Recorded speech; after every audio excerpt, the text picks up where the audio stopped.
Nous sommes ici sur ce point de vue qui domine les volcans. Nous sommes au bord de l'enclos Fouquet. Vous savez, l'enclos Fouquet, c'est une région qui fait à peu près 10 km de large et environ 22 km de long. Et dans l'enclos Fouquet, nous comptons pas moins d'une soixantaine de cratères. Et bien entendu, chaque cratère a son histoire. Mais là, aujourd'hui, je vais vous raconter l'histoire de Dolomieu, qui est le cratère qui se trouve juste derrière le Bory, le cratère sommital, c'est lui que vous pouvez voir.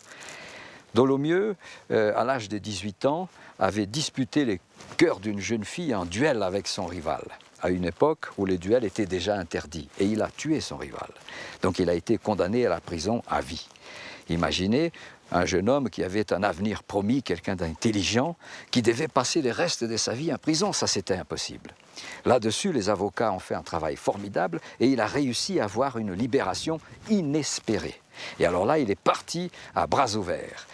Il a fait des brillantes études, il est devenu ingénieur, il est devenu même professeur à l'école des mines à Paris. Et dans cette école des mines à Paris, il a eu comme élève un certain Bory de Saint-Vincent.